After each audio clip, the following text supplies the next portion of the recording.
স্বামী স্ত্রীতে যদি মহব্বত না থাকে বাড়ি জাহান্নাম হয়। কি হয় বুঝেন না?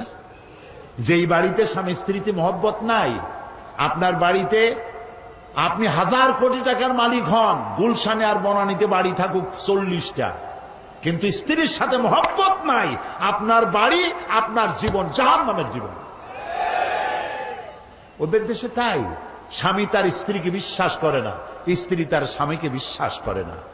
স্ত্রী তার স্বামীরে বলে যে আজকের রাতে আমার বয়ফ্রেন্ড আমার সাথে রাত কাটাবে, তুমি অন্য কোনো ফ্ল্যাটে অথবা রেস্টুরেন্টে গিয়ে থাকো। স্বামী বেচারা যদি অসন্তুষ্ট হয়ে পুলিশে খবর দেয়, যদি পুলিশকে, স্বামী যদি তার স্ত্রীকে এই কাজে বাধা দেয়, তাহলে স্ত্রী 999 ডায়াল করে, সাথে সাথে থানা থেকে পুলিশ আসে। স্ত্রী নালিশ করে, আমি আমার বয়ফ্রেন্ড নিয়ে ঘুরবো, মার্কেটিং করব, রাত কাটাবো, সে আমার মৌলিক অধিকারের উপরে হস্তক্ষেপ করেছে, সে আমাকে বাধা দেয়। পুলিশ বলবে, বেটা তোমার স্ত্রী একটা বয়ফ্রেন্ড কেন, 15টা বয়ফ্রেন্ড নিয়ে থাকবে, তাতে তোর কি, যা বড় বাইরে চলে যা। এই হলো সভ্যতা। প্রিয় ভাই, সব বানানো কথা বলার অভ্যাস আমার নাই। আমার চোখে দেখেছি মা নিজের বাচ্চাকে পুশ চেয়ারে করে রাস্তা দিয়ে ঠেলে নিয়ে যায়, আর কুত্তার বাচ্চা কোলে নিয়ে হাঁটে। এই সন্তান তার মাকে কেন শ্রদ্ধা করবে, কেন ভালোবাসবে? ওই স্বামী তার স্ত্রীর জন্য প্রাণ দিবে কেন? যে স্ত্রী তার স্বামীর সামনে ভিন্ন পুরুষের কণ্ঠলগ্ন হয়ে থাকে। এবং ওই স্ত্রীও বা স্বামীকে শ্রদ্ধা করবে কেন? যে স্বামী তার স্ত্রীর সামনে অন্য মেয়েদের বাহুলগ্ন হয়ে থাকে। ভালোবাসা নাই। সেই জন্য বৎসরের মধ্যে একদিন হলেও ভালোবাসার নামে ভনিতা করা লাগে বলে 14ই ফেব্রুয়ারি তারা বেছে নিছে। আমরা ওই জাতিকে বলি, আমি আজকে পরিষ্কার বলতে চাই, এটা বিশ্ব ভালোবাসা দিবস নয়, এটা বিশ্ব বেহায়া দিবস। আমার দরকার নাই তোমার ওই ভালোবাসা, কারণ আমার জন্মই হয়েছে ভালোবাসা দিয়া। আমার রসুল বলেছেন, আদ-দীনু আন-নাসিহা, ইসলাম হলো ভালোবাসা। ইসলাম মানেই ভালোবাসা, ইসলাম মানেই ভালোবাসা। আজকে তো আর দিবসের অভাব নাই। পিতৃ দিবস, মাতৃ দিবস, নারী দিবস, কন্যা দিবস, স্বাস্থ্য দিবস, কলেরা দিবস, বসন্ত দিবস। এখন আবার শুনতেছি নতুন ভাবে আর এক দেওয়াল লিখন হচ্ছে, বিশ্ব চিন্তা দিবস। আয়োজকদের জিজ্ঞেস করলাম, ভাই বিশ্ব চিন্তা দিবসের থিম কি, বিষয়টা কি? কয় যে আমরা অনেক ভেবেছি যে কি করা যায়, পরে আমরা চিন্তা করলাম বিশ্ব চিন্তা দিবসে আমরা পার্কে, রাস্তায়, আইল্যান্ডে, বিভিন্ন জায়গায় দলবদ্ধ হয়ে বসে চিন্তা করব যে আসলেই আমরা কোনো বিষয় চিন্তা করতেছি কিনা। এগুলো বিশ্ব চিন্তা দিবসের থিম। কপাল পুড়েছে জাতির, আমাদের ভালোবাসা শিখায়। আমার ওইটার দরকার নাই। আমার বাংলাদেশের মতো, মুসলমানদের মতো যৌথ পরিবার পৃথিবীতে নাই। দাদা নিয়া মা, দাদা, মা, নানি, নানা, ভাই, ভাতিজা, বাপ, মা একসাথে খাইয়া না খাইয়া এক বাড়িতে আমরা থাকি। আমাদের এই ঐক্যবদ্ধ ফ্যামিলি কেন? আমরা শান্তিতে আছি কেন? পূজা রোজা একসাথে হয় কেন? এই জ্বালা সহ্য হয় না। আমাদের মতো তোরা জ্বলিস না কেন? এই জন্য, সেই জন্য আজ আমাদের ওরা মারবে, কিন্তু আমরা কথা বলতে পারবো না। वो कत्ल भी करते चर्चा नहीं होता, हम आह भी करते बदनाम हो जाता। ও যদি হত্যাও করে তা নিয়ে কোনো সমালোচনা পর্যালোচনা নাই, কারণ সমস্ত মিডিয়া তাদের হাতের মধ্যে। আর আমাকে যখন কলিজে আঘাত করে, আমি বেদনার্ত হয়ে তীরের আঘাতে জর্জরিত হয়ে যদি আমি আহ বলি, সেটাও আমার বদনাম হয়ে যায়। বেটা তুই মুসলমান না করলি কেন? আও করতে পারবি না। যদি বলবে কি করবো, কই কিও করতে পারবি না। প্রিয় ভাই সব, সুম্মা রাদাদনাহু আসফালা সাফিলিন। দিন আসতেছে, বাদাল উসরি ইউসরা। এই রাত 12 ঘন্টার বেশি থাকবে না। মেঘ আসলে সূর্য ঢেকে যায়। চিরকালের জন্য সূর্য ঢাকা থাকে না, চিরকালের জন্য রাত থাকে না। অমাবস্যার রাতের অন্ধকার কৃষ্ণ ঘন এই রাতের শেষে পূর্ব দিগন্ত আলোকিত হয়ে সূর্য উদ্ভাসিত হয়ে যায়। মেঘে ঢাকা আকাশ, মনে হয় কুয়াশায় আর সূর্য দেখা যাবে না। এরপরে আল্লাহ তাআলা কুয়াশার মেঘের মধ্য থেকে সূর্যের আলো দিয়ে পৃথিবীকে উদ্ভাসিত করে দেন। আজ যে দুরবস্থা হয়েছে মুসলমানদের, এই দুরবস্থা থাকবে না, পরিবর্তন হবেই। ইসলামের সূর্য উদিত হবে, হবে, হবে, ইনশাআল্লাহ হবে।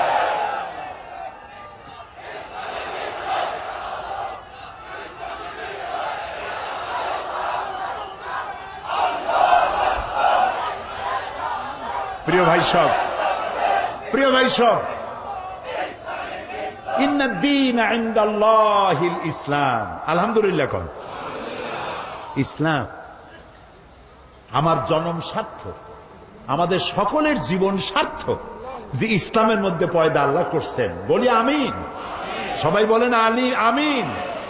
বলেন আলহামদুলিল্লাহি রাব্বিল আলামিন। সমস্ত প্রশংসা আল্লাহ তাআলা। লাকাল হামদু বিল ঈমান। বলেন লাকাল হামদু বিল ঈমান ওয়া লাকাল হামদু বিল কুরআন ওয়া লাকাল হামদু বিল ইসলাম। ইসলামের জন্য আমাদের জীবন ধন্য হয়ে গেছে। ভুল করেছি আমরা এক জায়গায়, বলবো এক জায়গায় না, 3 জায়গায় ভুল করেছি। কয় জায়গায়? 3 জায়গায়। বুঝতে কষ্ট হচ্ছে না তো? 1 নম্বরে ভুল করেছি, ইসলামকে মনে করেছি একটা ধর্ম। হিন্দু, খ্রিস্টান, বৌদ্ধ, ইহুদি বিভিন্ন ধর্ম যেমন, ইসলামকে ঠিক তেমন একটা ধর্ম মনে করেছি। 1। 2 নম্বরের ভুল করেছি, কোরআন শরীফকে বেদ, বাইবেল, গীতা, ত্রিপিটক, জিন্দাবিস্তা ইত্যাদি ধর্মগ্রন্থের মতো শুধুমাত্র একখানা ধর্মগ্রন্থ মনে করেছি। 3 নম্বরে ভুল করেছি, নবী করিম সাল্লাল্লাহু আলাইহি ওয়াসাল্লামকে শুধুমাত্র একজন ধর্মীয় নেতা মনে করেছি। এই 3টি গ্রেট মিস্টেক, 3টি শ্রেষ্ঠ ভুল, বড় ভুল, যে ভুলের খেসারত গোটা জাতিকে আরো কতকাল দিতে হবে আল্লাহ তাআলা ভালো জানেন। আল্লাহ আমাদের মাফ করুন, আমরা বলি আমিন। প্রিয় ভাই সব, 1 নম্বরে বলে নিতে চাই, ইসলাম হিন্দু, খ্রিস্টান, বৌদ্ধ অন্যান্য ধর্মের মতো শুধুমাত্র একটি ধর্ম নয়। এটি একটি পরিকল্পনা, এটি একটি স্কিম, এটি একটি জীবন বিধান। আর কোরআন, গীতা, বেদ, বাইবেল অন্য কিতাবের মতো নয়। আমি গীতাকে সম্মান করি, আমি রামায়ণকে সম্মান করি, আমি বেদকে সম্মান করি, আমি ইনজিল, ফুরকান, তাওরাত, জাবুর আল্লাহ যা নাজিল করেছেন সেগুলিকেও সম্মান করি। আমরা সমস্ত নবীদেরকে সম্মান করি। লা নুফাররিকু বাইনা আহাদিম মির রুসুলি। কোন নবীর মধ্যে তারতম্য করি না। আমরা ঈসা আলাইহিস সালামকে সম্মান করি, সুবহানাল্লাহ। ঈসা আলাইহিস সালামের মাকে সম্মান করি। কিন্তু তোমরা সম্মান করতে জানলা না। নিজের সম্মান না থাকলে অন্যকে সম্মান করা যায় না। রাসূলুল্লাহর মাথায় বোমার মতো পাগড়ি পরাইয়া আর অর্ধ নগ্ন নারী 2 পাশে বসাইয়া আমার নবীকে বেইজ্জত করতে পারো নাই, বিশ্বের 600 কোটি মানুষকে বেইজ্জত করেছো, পৃথিবীর সভ্যতাকে বেইজ্জত করেছো। আমার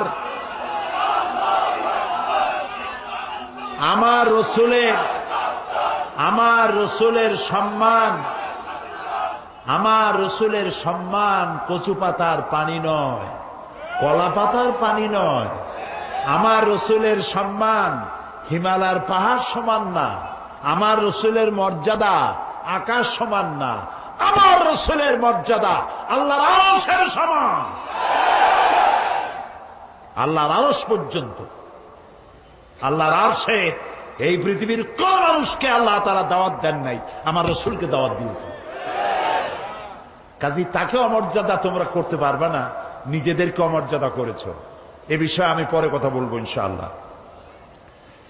এখন যেটা বলতে চাই, ইসলাম এটি একটি পূর্ণাঙ্গ জীবন ব্যবস্থা। আমি আগেই বলেছি, এটি শুধু নামাজ রোজা হজ যাকাত নয়, এটি একটি জীবন ব্যবস্থা।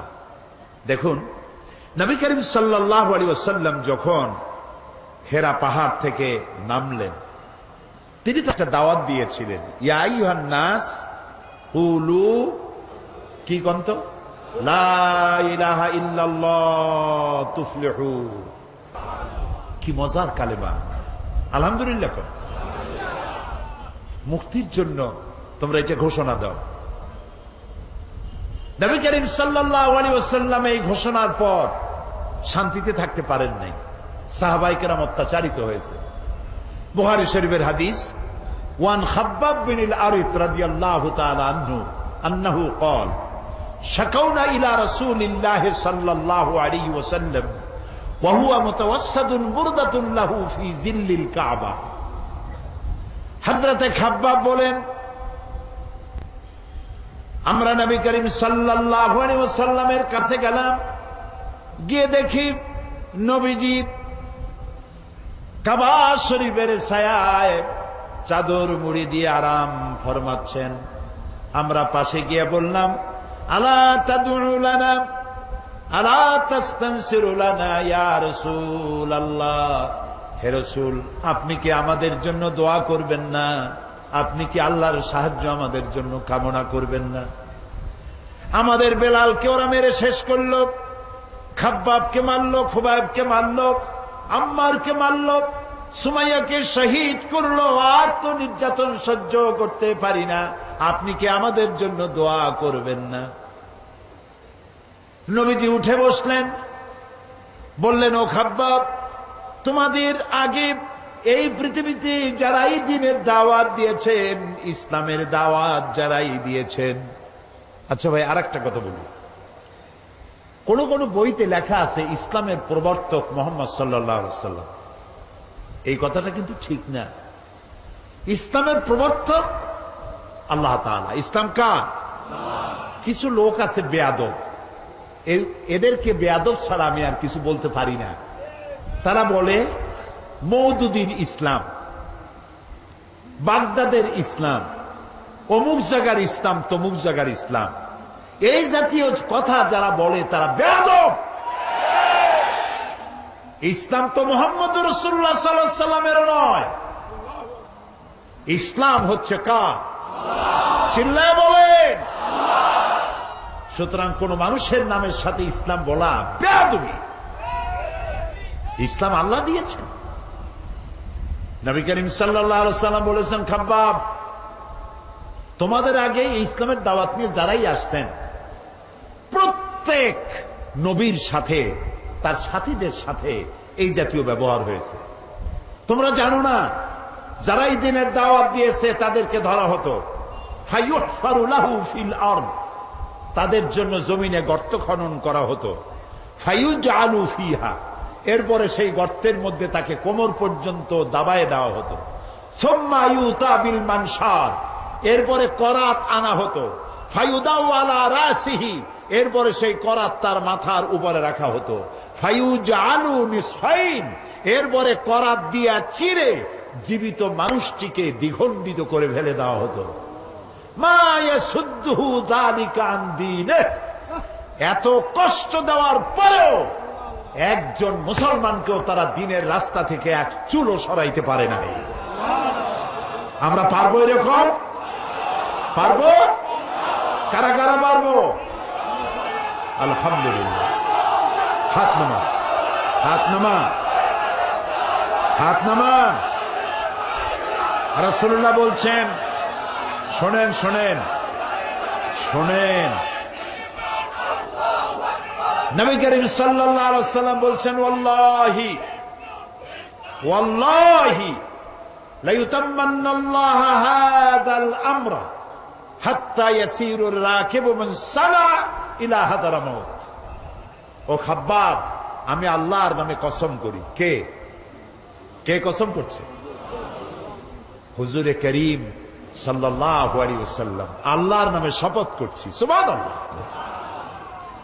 ও খাব্বাব সেদিন বেশি দূরে নয়, যেদিন ইয়েমেনের রাজধানী সানা থেকে শুরু করে হাজার হাজার মাইল দূরে হাজারামত পর্যন্ত সুন্দরী যুবতী মেয়েরা রূপের পশরা নিয়ে, সদাগরেরা ব্যবসায়ের মাইল নিয়ে, উট আর ছাগল আর ভেড়া নিয়ে যাতায়াত করবে হাজার হাজার মাইল। লা ইয়াখাফু ইল্লাল্লাহ, আল্লাহ ছাড়া কোনো ভয় তাদের দিলে থাকবে না। চোরের ভয়, ডাকাতের ভয়, ধর্ষণের ভয় থাকবে না। কে বলছেন? কার নামে কসম করে? আল্লাহর নামে কসম করে বলছেন। তারপরে রাসূলুল্লাহ বলছেন আবিল যিবু আলা গানামি, তবে হ্যাঁ এই ভয় থাকতে পারে, সাথে যদি উট ছাগল ভেড়া থাকে তো বাঘের ভয় তো থাকতেই পারে। আল্লাহর কথায়, রসুলের কথায় কোনো ফাঁক থাকে না। কথা কি বোঝেন? একজন এক এলাকার এক বক্তা ছিল, ইলেম কালাম কম। উনি মাহফিলে গিয়ে দেখতেন যে আলেম আছে কিনা, তাহলে ওয়াজ শর্ট করতেন। তখন আলেম আছে কিনা তা বুঝবে কি করে?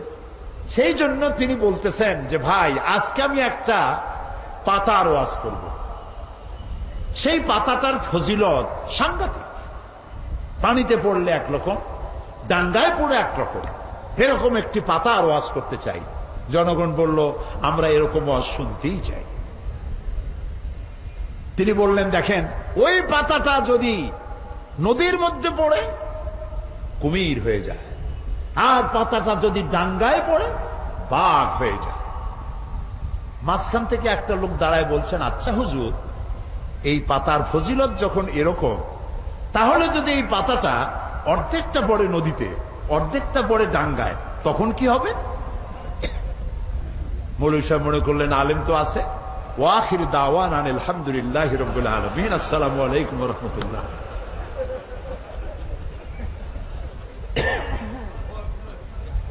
তো কথার মধ্যে ফাঁক থাকে মানুষের, কিন্তু কথার মধ্যে ফাঁক থাকে না আল্লাহর, কথার মধ্যে ফাঁক থাকে না রসুলের। এখানে আল্লাহ তাআলা, রসুল বলছেন লা ইয়াখাফু ইল্লাল্লাহ, আল্লাহ ছাড়া কোনো ভয় থাকবে না। তারপরে যদি কেউ উট নিয়ে যায়, ছাগল নিয়ে যায়, আর পাহাড়িয়া বাঘ এসে যদি উট নিয়ে যায়, তাহলে রসুলের কথার মধ্যে তো অসুবিধা হয়ে গেল। লোকেরা বলবে উনি বললেন আল্লাহ ছাড়া ভয় নাই, ভয় তো আছে। সেই জন্য রাসূলুল্লাহ বললেন আবিজ যিবু আলা গানামি, এটা হতে পারে যে বাঘে তোমার উট ছাগল ভেড়া নিয়ে যাইতে পারে, কিন্তু সুন্দরীরা ধর্ষিতা হবে না, সদাগরের মাল চুরি হবে না, মানুষের জীবন নষ্ট হবে না, এরকম সমাজ আসবে। ওয়ালাকিন্নাকুম তাস্তাজিলুন, আসলে তোমরা খুব তাড়াহুড়ো করছো। তাড়াহুড়ো করো না, ধৈর্য ধরো। এটা পাওয়ার জন্য বহুত নবীদের জীবন দিতে হয়েছে, সময় লাগবে। ইসলাম শুধু নামাজ, রোজা, হজ, যাকাত নয়, শুধু দাড়ি, টুপি, মেসওয়াক নয়। দাড়ি, টুপি, জামা, মেসওয়াক, নামাজ, রোজা সহ বিশাল স্কিম, বিশাল পরিকল্পনা। আমরা সবটারে বাদ দিয়া শুধু খোলসটা ধরে আছি, আসলটা বাদ দিয়ে দিছি। আমরা যখন মসজিদে যাই তখন মুসলমান থাকি, কিন্তু আমি যখন দোকানে যাই তখন আমি মুসলমান থাকি না। কথা কি বোঝেন? কথা কি বোঝেন? হায় রে মুসলমান, বলতেও লজ্জা করে। এই যে ভেজাল ধরা আবিষ্কার, যখন ভেজাল ধরার জন্য ঢাকায় যখন অভিযান চলল, হায় হায় রে, কি দেখলাম! কি সব নাম করা হোটেলে কি খাওয়ায়! গরিবে খাইলে কয় যে ফ্যান খায়। এই যে ভাতের যে মাড়, ওইটার কি বলে এখানে? হ্যাঁ, মাড় বলে, মাড়। আমাদের পিরোজপুর, বরিশালে কয় ফ্যান। গরিবে যদি খায় ফ্যান, ওই ফ্যানটাকে বড় বড় হোটেলে এইরকম সুন্দর কাপের মধ্যে দিয়ে একটু মশলা ছিটাইয়া, এইটার দাম 150 টাকা। এটা হলো রাইস স্যুপ। গরিবে খাইলে মার খাইছে, ফ্যান খাইছে। রসগোল্লা, বিরাট বিরাট নাম করা মিষ্টির দোকান, নাম বলবো না। রসগোল্লা বানায়, রসগোল্লা বানাতে গেলে ছানা লাগবে, যত ছানা লাগবে তত দুধ লাগবে। এখন এত দুধ, পয়সা খরচ হয় বেশি, আমার লাভ করা লাগবে বেশি। সেই জন্য দুধের ভিতরে টয়লেট পেপার ছেড়ে দিয়া জাল দিয়া তাড়াতাড়ি ছানা বানায় ফেলায়। ইন্না লিল্লাহি ওয়া ইন্না ইলাইহি রাজিউন। সানাসার গুলা, পচা বিস্কিট, পচা ময়দা, নুডলস, সব পচা ময়দা, এগুলির মধ্যে ট্রেনের পোড়া মোবিল দিয়া ভাজি করে সুন্দর করে মুখে মজা লাগাইয়া খাওয়ায় দিল। বিজ্ঞানীরা, বাংলাদেশের বিজ্ঞানীরা বলেছেন এই সব খাদ্য গর্ভবতী নারীরা যদি খায় বাংলাদেশ মেধাশূন্য হয়ে যাবে। চিন্তাশীল, মেধাশক্তি সম্পন্ন, ব্রেন শক্তি সম্পন্ন, দেশ চালাবার যোগ্যতা সম্পন্ন আলেম, রাজনীতিবিদ, অর্থনীতিবিদ পয়দা হবে না, দেশ শেষ হয়ে যাবে। অথচ রাসূলুল্লাহ বলেছেন যে ব্যক্তি খাদ্যদ্রব্যে ভেজাল দেয় সে আমার উম্মত নয়, সে আমার দলভুক্ত নয়। তা আমি নামাজ পড়ার সময় মুসলমান, দাড়ি রাখার সময় মুসলমান, টুপি মাথায় দেওয়ার সময় মুসলমান, কিন্তু আমি যখন জমিন চাষ করি তখন লাঙ্গলে মাথা খারাপ হয় না গরুর মাথা খারাপ হয় আল্লাহই জানে, জমিনের আইল ঠেলিয়া একেবারে পুলসিরাত বানায় দেয়। অবশ্য চিটাগং এইরকম কাম করে না। গরুর গোশতের নাম করিয়া মহিষের গোশত খাওয়ায়, খাসির গোশতের নাম করিয়া পাতি শ্রীগলের গোশত খাওয়ায়। নাউজুবিল্লাহ। প্রিয় ভাই সব, এটার নাম ইসলাম না। ইসলাম কি সেটাই বলতে চাই। ইসলাম এমন এক জীবন ব্যবস্থা দিয়েছিল, নবী করিম সাল্লাল্লাহু আলাইহি ওয়াসাল্লামের ইন্তেকালের পর ঐতিহাসিকরা লিখছেন এক যুবতী সুন্দরী নারী মদিনা থেকে রওনা করেছে, কোথাও যাবেন। মুসলমান কারে কয় দেখেন, কোথাও যাবেন। সন্ধ্যা হয়ে গেছে। মেয়ে লোকটি ভাবলো এখন যদি আমার আত্মীয় বাড়ি যেতে তো এখন অনেক দেরি, আমি একা একা কেন বেরোলাম। দুঃখে ক্ষোভে নিজের মাথার চুল নিজের ছিঁড়তে ইচ্ছে করছে তার। হাহারে, এখন যদি আমি কোনো পরপুরুষের সামনে পড়ি তাহলে তো আমার সারা জীবনের লালিত সতীত্ব ধ্বংস হবে, আমার অলংকার আদি চুরি হবে। ভয়তে চোখ দিয়ে পানি পড়তেছে। আস্তে আস্তে করে গন্তব্যের দিকে আগাচ্ছে। হঠাৎ দেখতে পেল দূরের থেকে একটা যুবক পুরুষ তার দিকেই আসতেছে। মেয়ে লোকটি ভয়তে বসে পড়েছে। সুন্দরী যুবতী নারী বসে বসছে ভয়ের চোটে, এখনই আমার সব শেষ। যুবকটি আস্তে আস্তে করে হেঁটে মহিলাটির সামনে এসে দাঁড়ায়ছে। মহিলা ভয়তে চোখ থেকে দরদর করে পানি পড়ছে। যুবক বলছে কি জানেন, যুবকটি মেয়ে লোকের চোখের উপরে চোখ রেখে বলছে, মা, আমাকে দিয়ে তোমার কোনো ক্ষতি হবে না। মা, তুমি কোথায় যেতে চাও আমাকে বলো, আমি তোমাকে নিরাপদে পাহারা দিয়ে তোমার গন্তব্যে পৌঁছে দেব। আমার পরিচয় শোনো, আমি মুসলমান। নবী করিম সাল্লাল্লাহু আলাইহি ওয়াসাল্লাম এই মুসলমান বানাইছিলেন। এই ছিল তার ইসলাম। অমুসলিমরা মনে করেছিল মুহাম্মদ সাল্লাল্লাহু আলাইহি ওয়াসাল্লাম আমাদের মূর্তি ভাঙতে আসছে। রাসূলুল্লাহ তো মূর্তি ভাঙছেন, কাবা শরীফের মধ্যে অবৈধভাবে মূর্তি উঠাইছিল, সেই জন্য সেগুলো ভাঙছেন। কারো বাড়ি গিয়ে কারো মূর্তি তো ভাঙেন নাই।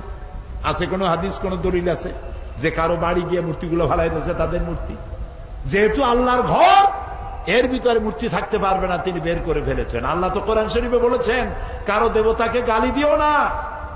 কারো দেবতাকে গালি দিলে ওরা তোমার আল্লাহরে গালি দিবে। কারো মন্দির ভেঙো না, প্যাগোনা ভেঙো না, গির্জা ভেঙো না, কারো উপাসনালয় ভেঙো না। সুবহানাল্লাহ বলবেন না?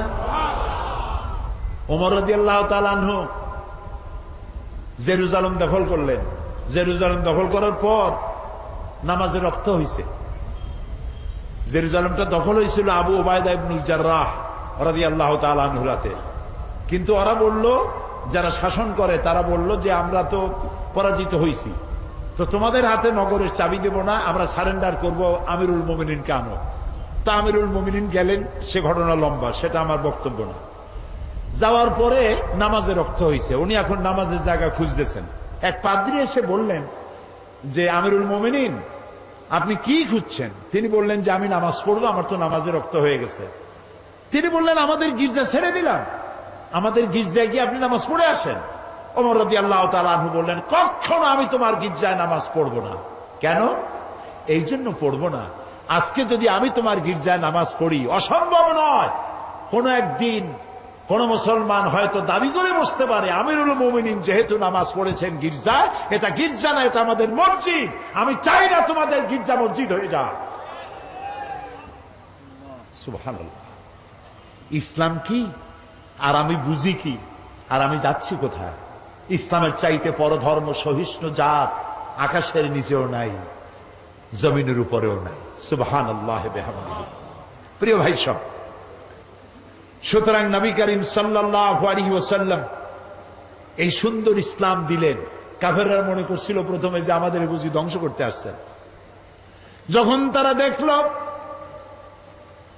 নবীজির শাসনে ইসলাম রাষ্ট্রীয় ফর্মুলায় আসার পর বৃদ্ধরা ভাতা পায়, বয়স্করা ভাতা পায়, বেকারেরা ভাতা পায়, খাবারের অভাব কারো নাই, সকলের ঘরে দুয়ারে দুয়ারে খাবার, নিরাপত্তার প্রশ্নে মানুষ আর দরজা খুলে ঘুমায়, চোরের ভয় নাই, ডাকাতির ভয় নাই, যারা চোর ছিল ডাকাত ছিল তারা মানুষের সম্পদের পাহারাদার হয়ে গিয়েছে।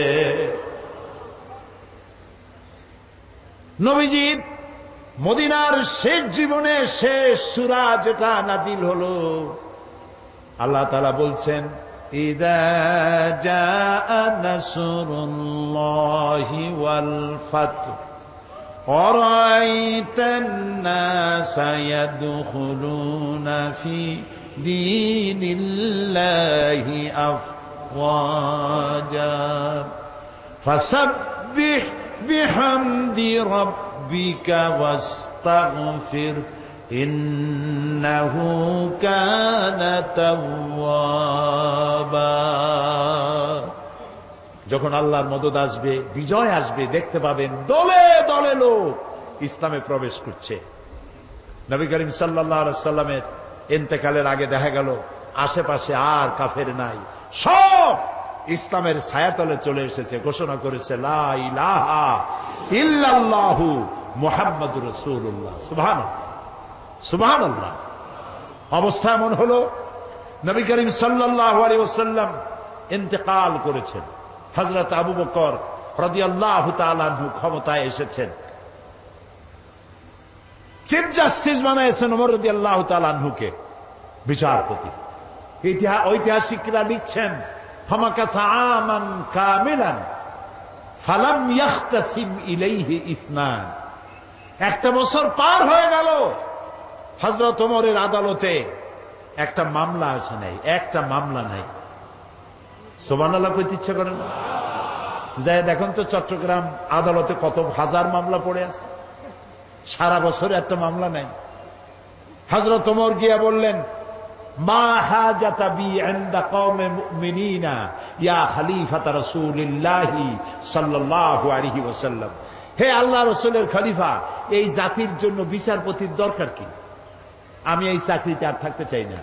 তিনি প্রশ্ন করলেন কেন, কেন তুমি বলছো? তিনি বললেন একটা বছর বসে থাকলাম, একটা মামলা নাই, তা আমি ওখানে বসে থাকবো কেন? সিদ্দিকে আকবর রাদিয়াল্লাহু তাআলা আনহু প্রশ্ন করলেন ওমর, এই যে মামলা হইল না এর কারণটা কি? তুমি কোনো চিন্তা করছো? বলেন হ্যাঁ চিন্তা করেছি। আমি চিন্তা করে দেখলাম হে খলিফা, আপনি আমাকে এমন একটা জাতির জন্য আমাকে বিচারপতি বানিয়েছেন যে জাতির দিন হচ্ছে দিন হুমুন নাসিহা, এ জাতির দিন হচ্ছে ভালোবাসা আর ভালোবাসা। সুবহানাল্লাহ বলবেন না? সবাই সবাইকে ভালোবাসে, কারো সাথে কারো ঝগড়া নাই, বিবাদ নাই। সুবহানাল্লাহ। ওয়া মানহাজুহুমুল কোরআন, আর তাদের মানহাজ, তাদের দস্তুর, তাদের কনস্টিটিউশন হচ্ছে আল্লাহর কালাম। সুবহানাল্লাহ। ওয়া আমালুহুম আল আমরু বিল মারুফ ওয়ান নাহি আনিল মুনকার, আর তাদের আমলটাই হচ্ছে মানুষকে ভালো কাজের আদেশ দেওয়া আর অন্যায় কাজ থেকে মানুষকে ফিরিয়ে রাখা। কুল্লু ওয়াহিদিন মিনহুম ইয়ারিফু হাদ্দাহু ফায়াকিফু ইনদা, এর প্রত্যেকটি ফার্দ, প্রত্যেকটি জনগণ জানে যে আল্লাহর আদেশ নিষেধ কোথায়। প্রত্যেকেই তার বর্ডারে এসে থেমে যায়, বর্ডার ক্রস করে না।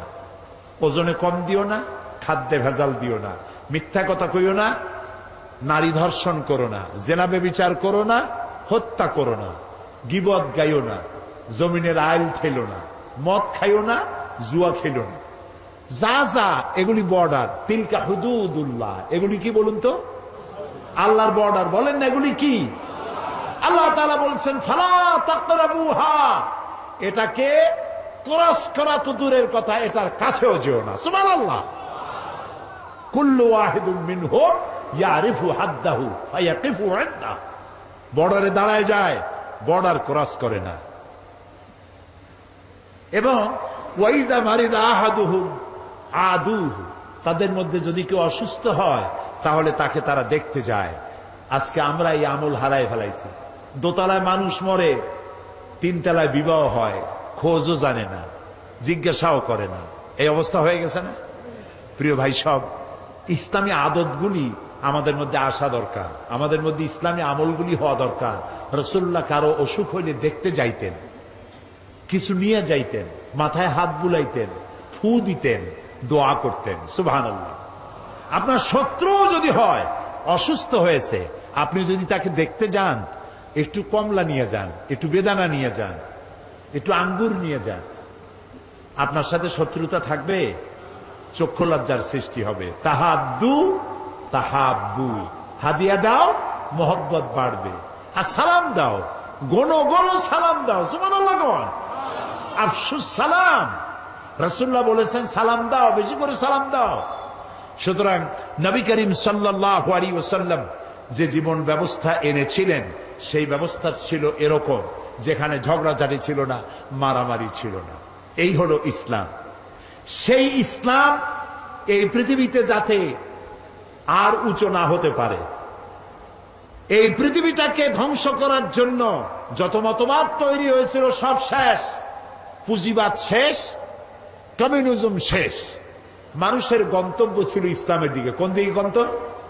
ইসলামের দিকে। সেই ইসলাম যেন আগাতে না পারে, সেই জন্য মুসলমানদের নাম দিতে হবে সন্ত্রাসী। কি নাম দিতে হবে? সন্ত্রাসী। শুরু হয়ে গেল সন্ত্রাস, পৃথিবী জুড়ে সন্ত্রাস শুরু হয়ে গেল। বর্তমান পৃথিবীতে সন্ত্রাস নাই এমন কোন দেশ আছে বলে আমার জানা নাই। সারা দুনিয়া জুড়ে সন্ত্রাস। এই মাহফিল হওয়ার কথা ছিল কবে বলেন? ডিসেম্বর মাসে বোমা খইয়ের মতো ফুটতে লাগলো চতুর্দিকে। কেন ফুটাইল? তারা বলতে চায় তারা আল্লাহর আইন প্রতিষ্ঠা করবে। কার আইন? আল্লাহর আইন প্রতিষ্ঠা করবে। এখন আল্লাহর আইন প্রতিষ্ঠার জন্য বোমা মারবে। শুরু হয়ে গেল বোমা। একসাথে বাংলাদেশের কতগুলি 63টা জেলায় বোমা শুরু হলো। আমরা এগুলার নামও শুনি নাই জীবনে। নাম হলো জামাতুল মুজাহিদিন, হরকতুল জেহাদ, তারপরে আর একটা কি, না না না, জেএমবি, হরকতুল জেহাদ, হিজবুত তাহরীর। তারপরে আবার নাম হলো, এটা আবার নতুন নাম, জানি না এটা আবার কোথার থেকে আবিষ্কার হইল আল্লাহই জানে। সে নতুন নাম আর একটা হয়েছে, সেটা হলো আল জঙ্গিতুল জংলা। একটা আল শব্দ বসায় দিলেই মনে হবে যেন ওটা ইসলাম। এখন তারা ইসলাম প্রতিষ্ঠা করবে বোমা মারিয়া। এটা কি জন্যে?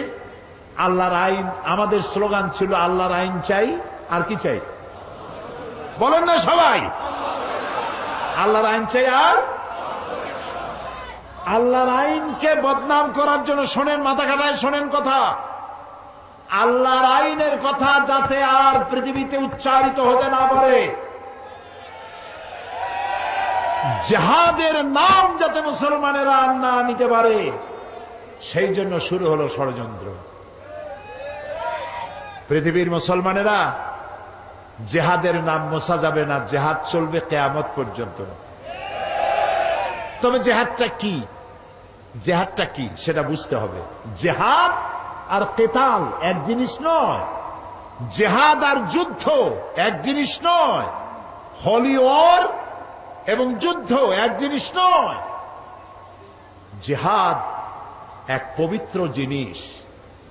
সেটি কি?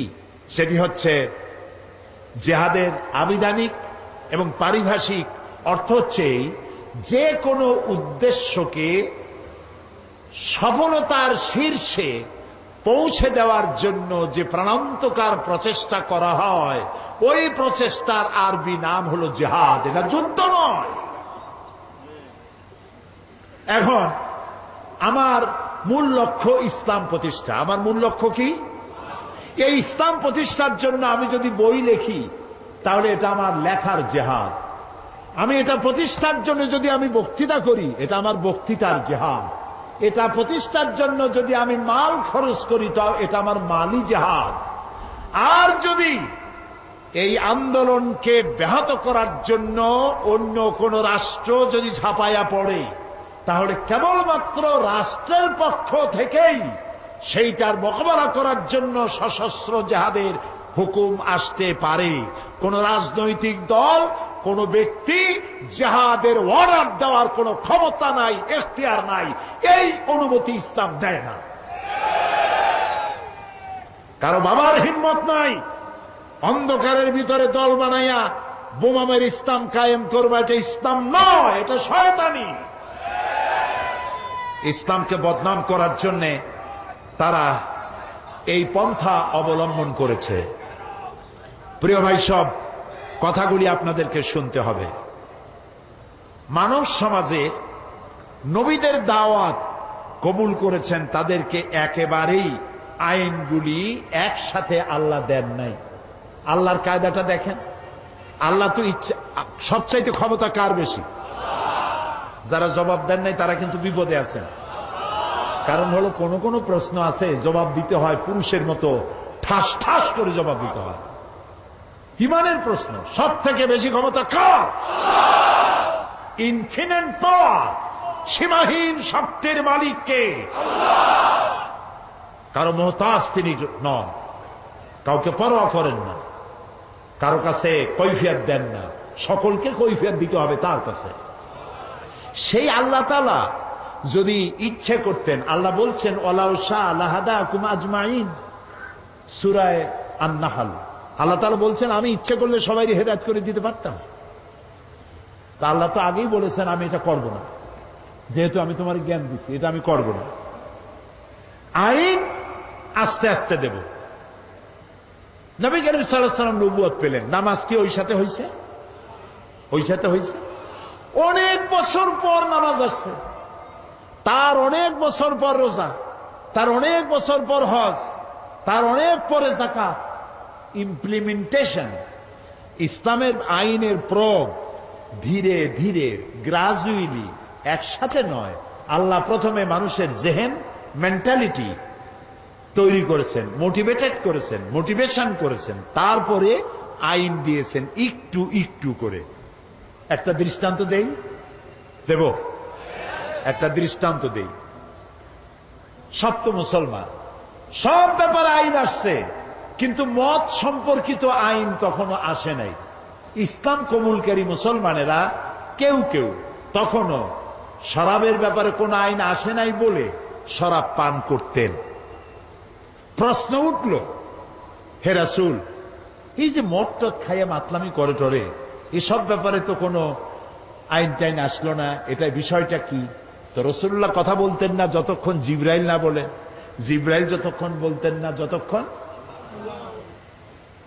আল্লাহ রাব্বুল আলামিন প্রশ্নের জবাব দিলেন, ওয়ায়াসআলুনাকা আনিল খামরি ওয়াল মাইসিরি কুল ফীহিমা ইসমুন কাবীর ওয়া মানাফিউন লিন-নাস।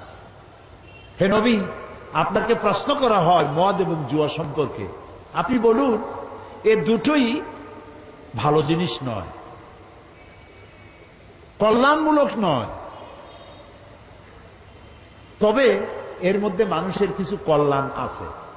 মদের মধ্যে, জুয়ার মধ্যে মানুষের কিছু কল্যাণ আছে। 10 টাকা দিয়ে লটারিতে টিকিট কিনছে, যদি লাগিয়ে যায় তো 10 টাকার টিকিটে লেক্সাস গাড়ি পেয়ে গেছে, 10 কোটি টাকা পেয়ে গেছে।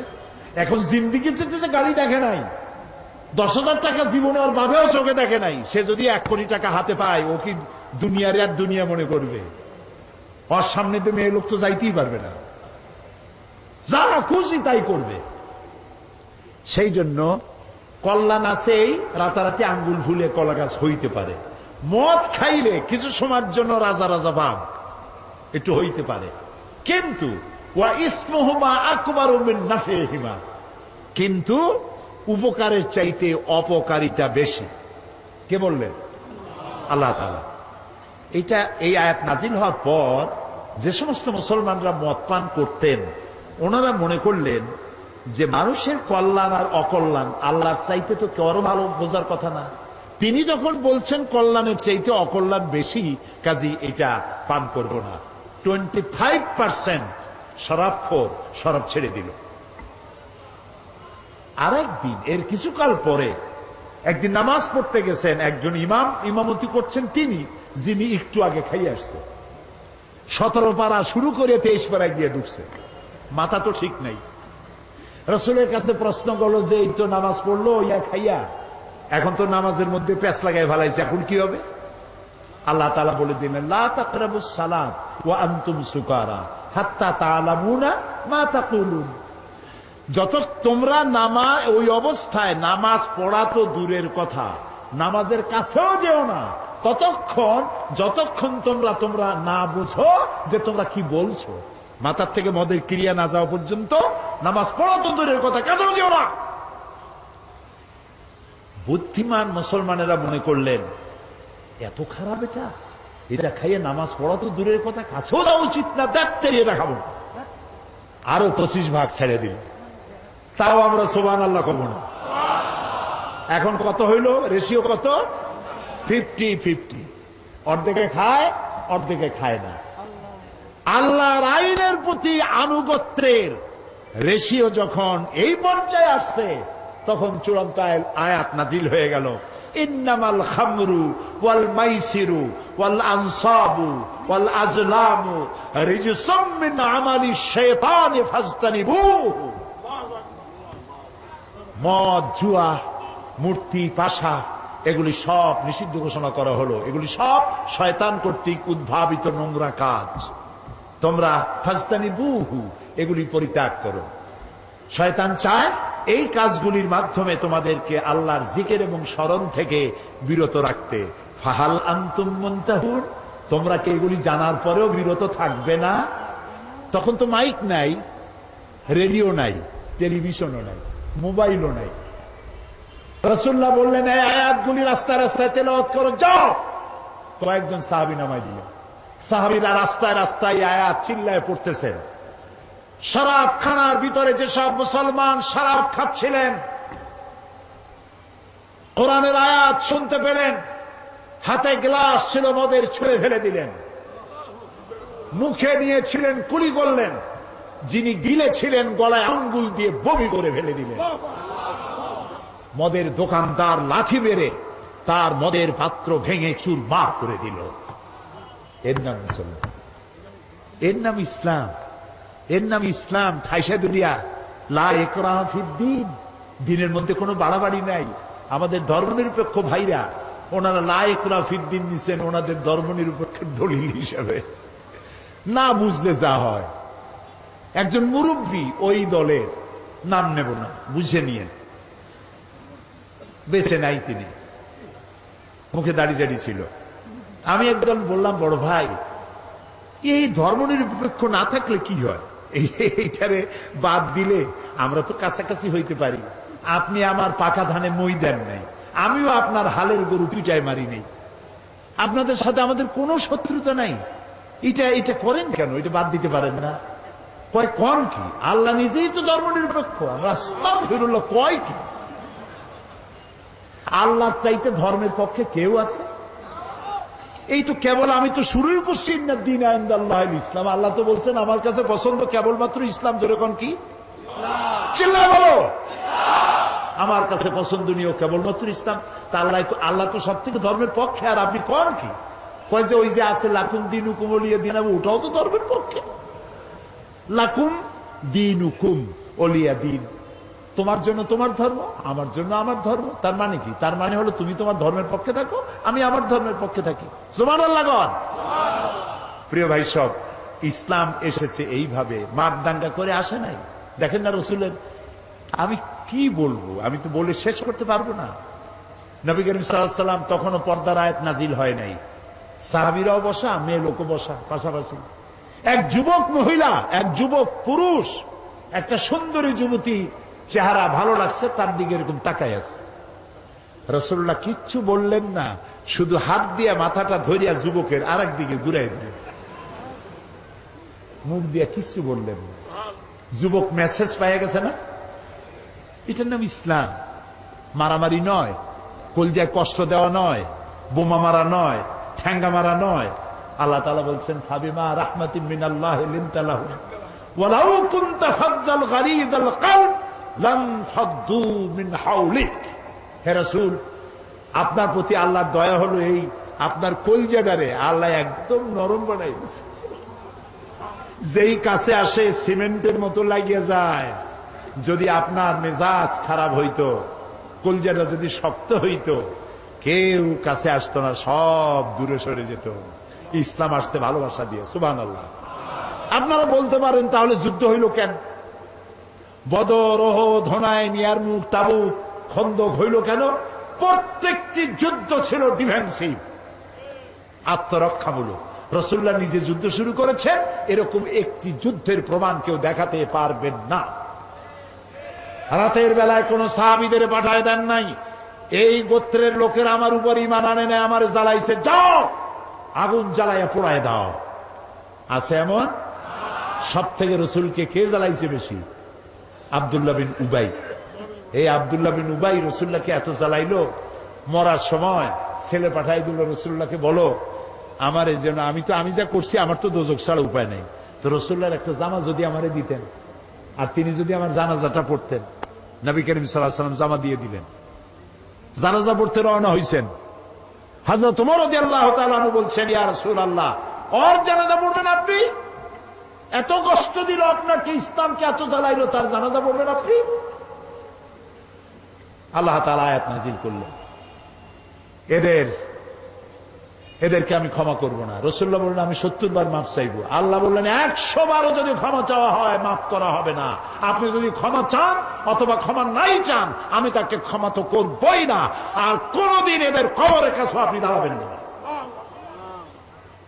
প্রিয় ভাই সব, মারদাঙ্গা করে ইসলাম আসে নাই। ইসলাম এসেছে পরিপূর্ণ মহব্বতের মধ্য দিয়ে, ভালোবাসার মধ্য দিয়ে ইসলাম পৃথিবীতে এসেছে।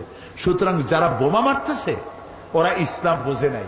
ইসলাম মানেই তো শান্তি। ইসলাম মানে কি কন্ত? শান্তি। আসলাম তু, সারেন্ডার করলাম। আল্লাহ বললেন ইব্রাহিম আলাইহিস সালাম রে, আসলিম, সারেন্ডার করো। ইব্রাহিম আলাইহিস সালাম বললেন কি? আসলাম তু। আল্লাহ তাআলা বলেন, ইব্রাহিম আসলিম।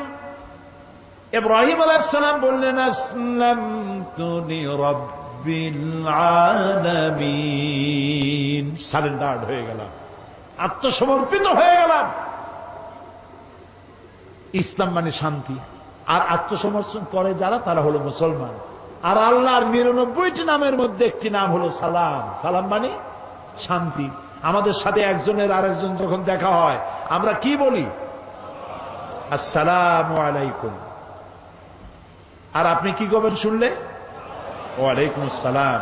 ভুলবেন না, কিন্তু ভুলবেন না। সালাম দিবেন গণ গণ, যার সাথে যার দেখা হয় আসসালামু আলাইকুম। একটু পরে আবার দেখা হইলো, আসসালামু আলাইকুম। বাড়ি যায় বউরে দেবেন সালাম, বাড়ি যায় বউরে কি দিবেন?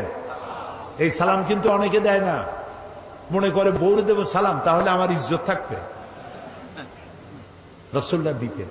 ঘরের মধ্যে গিয়ে আপনি বলছেন আসসালামু আলাইকুম, তার অর্থ কি আপনি আপনার ঘরের মধ্যে আল্লাহর রহমত দিয়ে প্রবেশ করতেছেন। তবে আজকে স্ত্রী না বুঝে ফট করে সালাম দিয়েন না। হয়তো স্ত্রী ভয় পেয়ে যাবে যে কোনোদিন সালাম দেয় না, আজ যখন সালাম দিয়েছে খবর আছে। এই জন্য বুঝাই নিবেন, সালাম দেওয়া সুন্নত। সালাম দেওয়া কি সুন্নত। তাহলে আমরা পরস্পর দেখা হইলে সালাম দেই। নামাজ পড়ে শেষে কি বলি? আসসালামু আলাইকুম ওয়া রাহমাতুল্লাহ। জীবনের শেষ নামাজ কোনটা? জানাজা। সেই জানাজায় আমরা কি বলি? শেষে গিয়ে আসসালামু আলাইকুম রহমতুল্লাহ। তারপরে মৃত্যুর পরবর্তী জীবনে যেখানে যাব, শেষ গন্তব্য যেটা আশা করি, সেটাও দারুস সালাম, ওয়াদখিলনাল জান্নাতা দারাকা দারুস সালাম। তো ইসলামের সব জায়গায় শান্তি।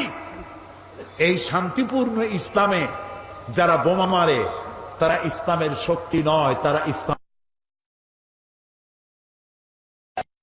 ইসলামের দুশমন।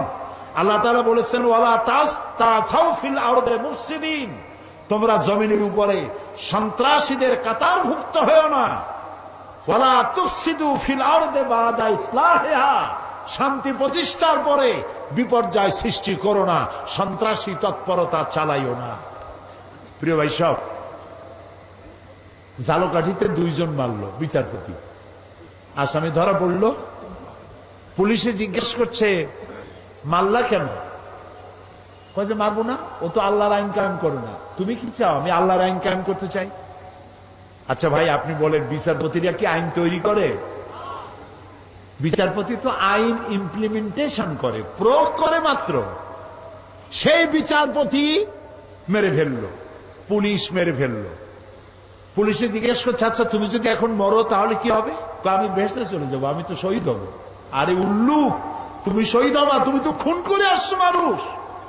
এই যে চট্টগ্রাম আদালত পাড়ায় বোমা বিস্ফোরিত হলো, কথা কন না কেন? হয় নাই? আহারে, আমি টেলিভিশনে দেখলাম, একটা না 2টা পুলিশ বুঝি মরল। পুলিশটা মরার পর তার হাত পাও, তার গোশত গাছে গিয়ে উঠছে। এই পুলিশটা কি অপরাধ করেছিল? পুলিশ সারাটা দিন কষ্ট করে, পুলিশের রাত নাই, দিন নাই, শুক্রবার নাই, ঈদ নাই। কম বেতনে এত কঠোর পরিশ্রম অন্য বাহিনীরা করে না যা পুলিশে করে। সারাটা দিন পাহারা দিতেছে, বোমার আঘাতে গোশত গিয়া গাছে উঠল। আমি টেলিভিশনে দেখলাম আরেকটা পুলিশ জীবিত, তার সাথী গোশত খণ্ড বিখণ্ড হয়ে গেছে, সাথীর জুতা, নিহত পুলিশের জুতা, জামা, টুপিটা পাশে পড়ে আছে। আর তার আরেক পুলিশ ওই জুতার রক্তমাখা বিচ্ছিন্ন দেহের পাশে দাঁড়ায় আছে। পুলিশটার চোখ দিয়ে দর দর করে পানি পড়তেছে। নিহত পুলিশের ছোট্ট মেয়েটি জালেবায় তার কাছে গিয়ে জিজ্ঞেস করে, আমার বাবা কি অপরাধ করছিল, কেন মরল আমার বাপ? যে পাপিষ্ঠ বোমা মারলো তার 2 হাত 2 পা উড়ে গেল। হসপিটালে গিয়েছে, তাকে পানি দাও, পানি চেয়েছে, পানি দিল। নার্স পানি দিয়েছে বাও হাত দিয়া। সে জিজ্ঞেস করলো, তুমি মুসলমান না? নার্স বললো, আমি মুসলমান। তো বাও হাত দিয়া পানি দিলা কেন? আমি বাও হাতে পানি খাবো না। দেখছেন অবস্থা? খুন করে আসছে মানুষ, ও এখন বাও হাত আর ডাইন হাত তালাশ করে। আমি সেদিন বরিশালে বলছিলাম, কদিন আগে বরিশালে মাহফিল ছিল, বললাম যে একজনের শরাব খাওয়ার অভ্যাস ছিল। শরাব বোঝেন তো? মদ খাওয়ার অভ্যাস। কিন্তু তার মোষ ছিল খুব বড়। কিছু লোক আছেন এরকম মোষ রাখে, বড় কবি হইলে, বড় বুদ্ধিজীবী হইলে অবস্থায় এরকম যেন 6 মাস চুল দাড়ি কাটে টাটে না, একটা পাটের বস্তা পাশ দিয়ে ঝুলে থাকবে, একটু বুদ্ধিজীবী ভাব। মোষ এত বেশি যে 5 ব্যাটারি টর্চ মারলেও বোঝা যাবে না যে লোকটা হাসে না কান্দে।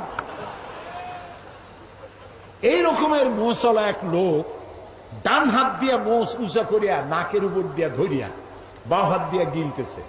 আরেকজন বন্ধু এসে বলছে, ভাই তুমি মদ এত কষ্ট করে খাও কেন, এত উঁচু করে ধরে ধরে?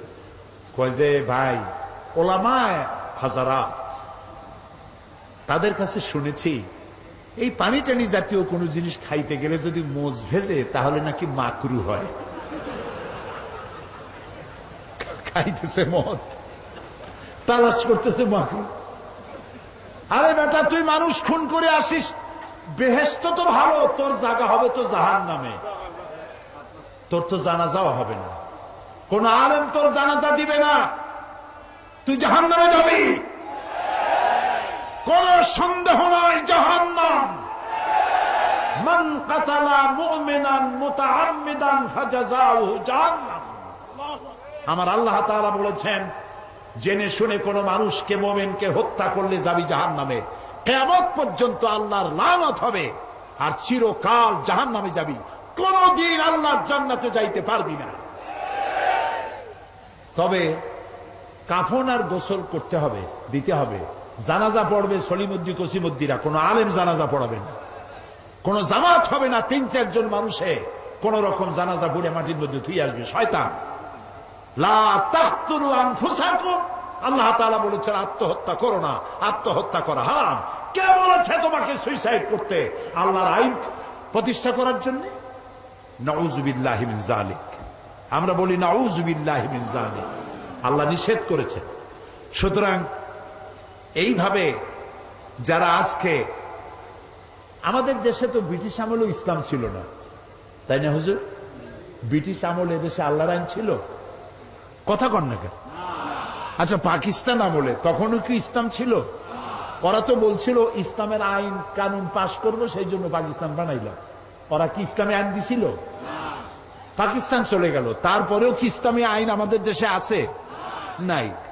তো ব্রিটিশ আমলে ছিল না, পাকিস্তান আমলে ছিল না, এখনো নাই। এই সরকারের 4 বছর যাইতে না যাইতে আল্লাহর আইন প্রতিষ্ঠার এই জজবা উঠলো কেন? তোমরা কারা?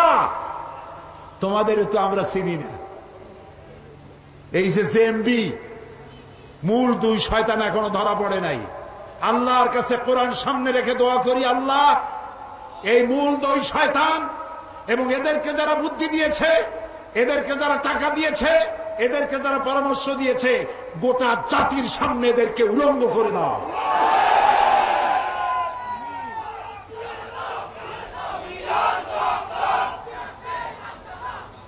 এদেশে ইসলামী আইন যারা প্রতিষ্ঠা করতে চায়, আমরা তাদেরকে চিনি। তোমাদের অফিস কই? তোমাদের নেতাকে তুলারাশির লোক দিয়ে বাটি চালান দিয়ে তো পাওয়া যাবে না, অফিস কোথায়? আল্লাহর আইন যারা চায় দেশে, আমরা সেই দলগুলির চিনি, তাদের নেতাদেরকে চিনি। তারা পার্লামেন্টে বক্তৃতা করে, তাদের মন্ত্রী আছে, তাদের অসংখ্য ইসলামী সাহিত্য আছে, তারা বক্তৃতা করে, তাদের গোটা জাতি চেনে। আমাকে বলতে হবে, পরিচিত এদেশের ইসলামী শ্রেষ্ঠ আন্দোলন যারা করেন, তাদের একটা বই, হাজারো বইয়ের মধ্যে একটা বই দেখতে চাই, যেই বইয়ের একটা লাইনও সন্ত্রাসকে উস্কে দেয় এমন একটা বই দেখতে চাই। যারা বক্তব্য রাখেন এই আন্দোলনের নেতারা, তাদের বক্তৃতার একটি শব্দ দিয়ে সন্ত্রাসকে উস্কে দিয়েছে এরকম একটা বক্তৃতা শুনতে চাই।